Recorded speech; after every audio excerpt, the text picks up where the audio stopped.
Tendance, mon ami, chaque soir en ouverture de Smart Bourse, les infos clés du jour sur les marchés. Nous retrouvons Pauline Gratel. Bonsoir Pauline. Bonsoir. Et les indices qui poursuivent leur rebond aujourd'hui. Oui, c'est une semaine qui se conclut sur une note positive. En Europe, le Stoxx 600 et l'Eurostoxx 50 sont dans le vert. En France, le CAC 40 l'est aussi et évolue au-delà de 8100 points, poursuivant le rebond entamé hier dans le sillage de Wall Street. Hier, le Dow Jones et le S&P 500 ont clôturé sur de nouveaux records. Aujourd'hui, ils ont ouvert en ordre dispersé. En Asie, le Nikkei et le Kospi ont clôturé en hausse de 1,5% et le Hang Seng de près de 2%. Que dire des marchés obligataires en cette fin de semaine, Pauline? Aux États-Unis, le rendement à 10 ans se tend autour de 4,20%.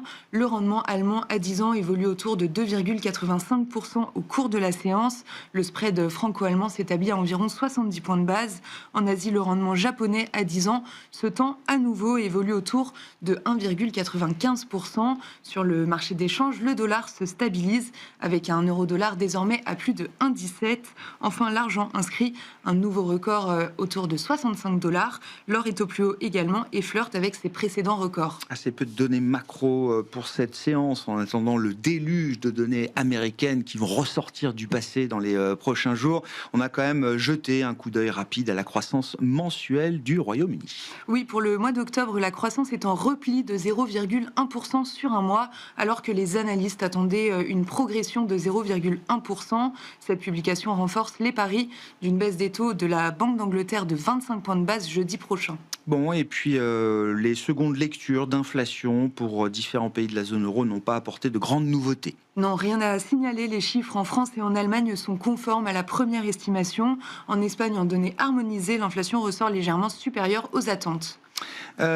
Du côté des sociétés, on notera un peu de mouvement à prévoir au sein de l'indice vedette parisien CAC 40. Oui, à compter du 22 décembre, le groupe de BTP Eiffage prendra la place d'Edenred. Le cours d'Edenred a été chahuté ces dernières semaines sur fond de changements réglementaires au Brésil notamment. Le titre cède 40% depuis le début de l'année. Et puis dans la grande tech américaine, Broadcom publiait hier soir ses résultats. Oui, l'entreprise fait état de résultats nettement supérieurs aux attentes pour le 4e trimestre.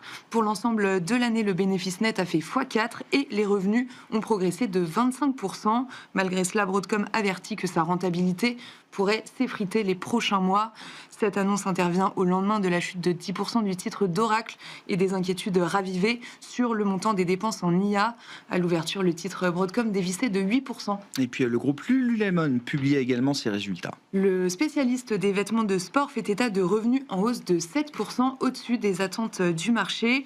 En parallèle, le groupe annonce le départ de son directeur général à la fin du mois de janvier, alors que le titre chute de 50% depuis le début de l'année. Aujourd'hui, il bondit de 13% dans les premiers échanges. Quel sera le programme ou en tout cas les moments marquants de la semaine prochaine sur les marchés attendus, Pauline? La semaine prochaine sera rythmée par la décision monétaire de la Banque centrale européenne qui devrait opter pour le statu quo. On attend également les décisions de la Banque d'Angleterre et de la Banque du Japon en fin de semaine. Aux États-Unis, on regardera aussi l'inflation du mois de novembre. Tendance, mon ami, chaque soir en ouverture de Smart Bourse, Pauline Gratel vous apporte les infos clés du jour sur les marchés.